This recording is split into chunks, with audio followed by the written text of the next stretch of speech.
Hello everyone! We are by our library in Greeneville, Tennessee because I had a really fun idea for some episodes this month. I thought it'd be really fun to visit some of our area libraries and see what kind of cookbooks do they have. Are they up to date? Are they old and dusty? Are they even worth checking out? I don't know because I've personally not looked and see what kind of cookbooks we have in our libraries, but I thought it'd be really fun to find out. So let's go inside and see what we can find and then hopefully find something tasty to cook out of them. Oh, there's another one. Oh, I bet that's really good. Okay, we might have to check that out when we do another camping. Dinner than dessert, that looks really good. Fix it with food. There are tons of really good, ooh, that looks really good. Mm-hmm. The Sweet Magnolias cookbook, oh no. 10-minute sourdough. This actually looks really fun. I know. Let's think about this one. Okay. That looks really good. Oh, America's Test Kitchen's always really good. One Bold Bakery. Oh, we got another really good one. America's Test Kitchen. That looks really good too. Now there's so many, I'm not really sure which ones to choose from actually. There's more America's Test Kitchen. Oh. Foiled. That looks really interesting too. Oh no. Ooh, I think we hit the jackpot. Look at all these cookbooks. Wow. So tons of Julia Childs if you just want to try it out instead of investing in the whole cookbook to see if you like it. We may actually have to come back and get these for some French videos. We've got our favorite British chef, Jamie Oliver. We got lots of really nice looking international cooking. This is gonna be really hard. Betty Crocker Biscuit. Actually, Mom bought this cookbook and she really likes it. Fair Foods. Oh my gosh, we've been wanting to make some of these on the channel. Okay, we may have to come back and get this one also. Oh my gosh, look at this. How to cook with einkorn. Wow. Now that could be a fun adventure. Fondue. These are all cookbooks too. Where? Oh my gosh, I didn't realize the cookbook section is bigger than I thought. It goes over into a second shelving unit. Oh my goodness. Okay, so it like goes all the way over for all these cookbooks. Okay, that's gonna make it even harder. Look here, Cookin' Scrappy. That looks interesting. Oh, I love moose wood. I don't have that one actually. Oh, and I remember this one we've had on the channel before and we really liked it. So that's a good one to check out. I think Mitch found a good one. Oh, but it's gonna be after Halloween though. We should have got that before. That would have been fun. We should never buy another camp cookbook again because they're all at the library. Oh my gosh. Well, some of you might recognize this one, and here it is in the library. Oh, that one looks really good too. Well, we're not going to go hungry next time we go camping. $10 dinners. We could do a test and see if they're still $10. Oh, this is America's Test Kitchen. I actually thought about buying this one. So I think I might go ahead and check it out and see if it's something I would want to add. Okay, now comes the hard part. We're going to try to figure out which one we're going to check out. This one definitely. That'll be like maybe a bread basket Monday. But we've got these. I say let's wait on that. This one seems kind of maybe a little too close to camping. So, and we've tried some foil dinners before, so let's do something different. I say it's between these three. I really like the nachos idea. Something, the word bohemian always kind of like gets my attention. But I also really like the idea of this cookbook because it's going to help you save money and help with your food waste. So, I don't know. This is going to be really hard. Okay, what do you think? I'm kind of hungry right now, so I'm going for this one. Yeah, we probably shouldn't. More like comfort foodie. Yeah, we probably shouldn't have come in here hungry. That one feels like it's going to take too long to fix the food. Oh, it might. Let's look and see. I don't know. It's got deviled eggs. That doesn't usually take a long time. Hot cider.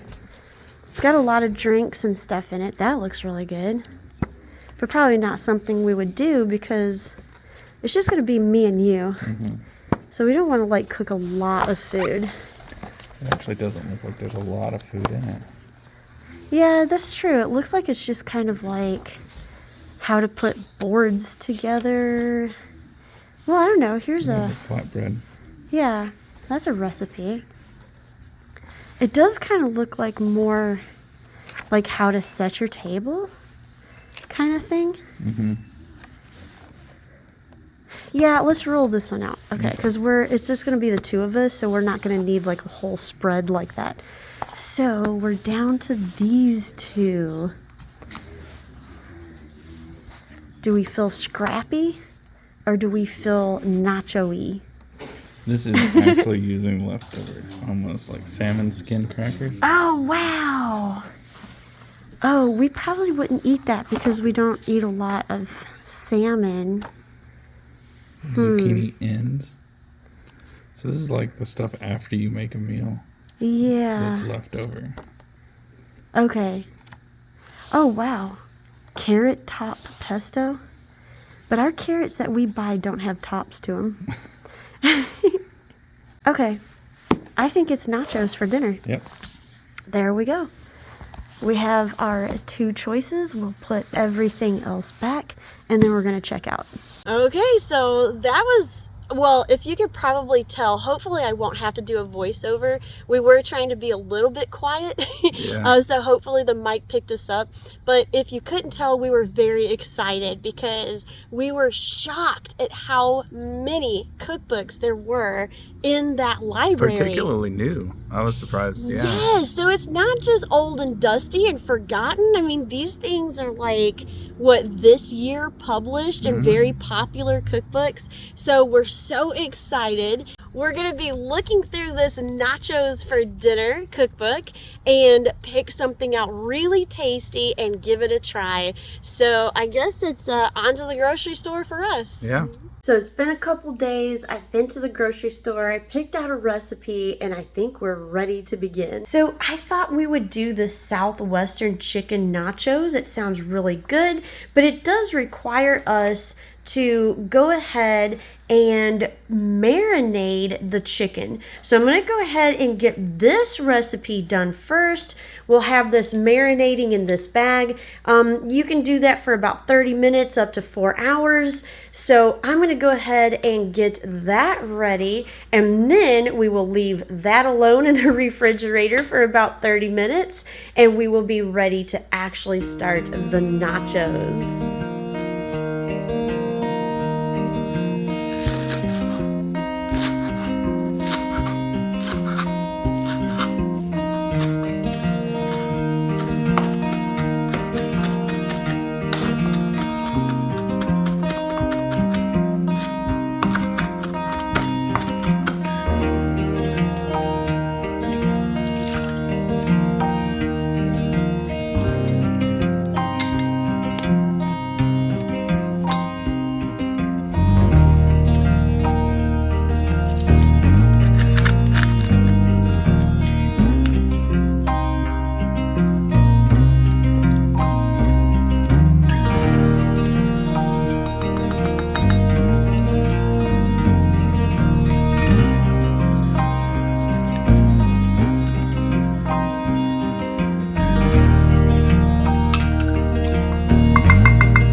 right, I believe we are ready for step number 2. I've got some oil that I heated up in the pan.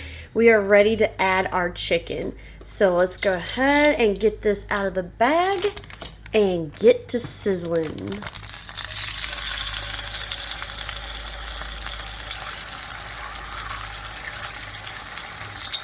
I've got my broiler on high. This is a little bit of olive oil, and into this pan is gonna go our cup of frozen corn. We'll go ahead and mix that around in the oil, and this will be put under the broiler for just a few minutes until this corn is charred. All right, now we'll keep an eye on our corn. We will continue to cook the chicken, and when we come back, we should be ready for step 3. Now, while we're waiting for our chicken to cook and our corn to char, let's go ahead and take a quick look at this cookbook and see if it's something you might want to check out at your library or even go ahead and add to your collection. Now, I was actually pretty impressed with the first section of this cookbook in particular, because they gave you tons and tons of really good looking sauces and salsas and slaws to top your nachos with. All of it is fresh and homemade and looks really good. I appreciated that the author always included a vegan option if there was dairy involved. And then they also included things like refried beans, and you've got some red curry chickpeas, you've got some cabbage and potatoes, you've got all kinds of really good recipes to really take your nachos up to the next level. And there are some good looking recipes in here. This one looks really good. I think including a good salad is always a good idea. What I also appreciated about this cookbook is we got some different things that you can make your nacho chips from, such as this scallion pancake, which looks really good. We also have plantain nachos, which I thought was really neat idea to use those instead of actual tortilla chips. Overall, I'd say this is a super cute little cookbook. And if you're really into nachos, it's something that you might want to pick up. So personally, I'm really glad my library has this because now I know where to go whenever I'm in the mood for something nachoed and something a little bit different. Look how wonderful that chicken looks. Oh gosh, I cannot wait to eat it. It smells wonderful. I've got the corn all nice and charred and ready. The chips I've had a really hard time staying out of, so I know they're gonna be good. We got the rest of our ingredients and we are ready to go ahead and get this in the oven. I'm gonna finish shredding this chicken, just cut it into like strips and kind of pull it apart a little bit. And the only substitution I will be making on this recipe is I will be using vegan cheese. And if any of you are in the market or looking for a vegan feta, this brand right here is so good. This is the first time I've tried it, and I've kind of had a hard time staying out of these little crumbles and not just eating the whole thing. So there you go, Vio Life, if you need something that tastes really good but is vegan. So let's go ahead and get this together so we can finally eat.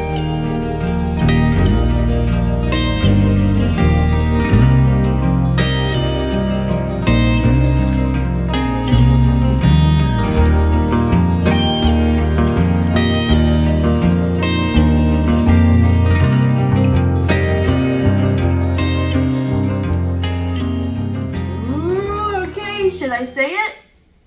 I'm so excited to try this.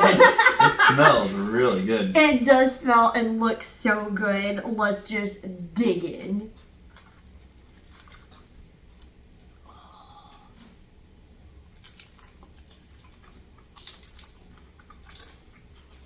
Oh my gosh. That is near perfection for nachos. There is definitely something like to be said about the whole like the mix of the crunchy but like also the soft where like the cheese is kind of melted in. Yep. Really good.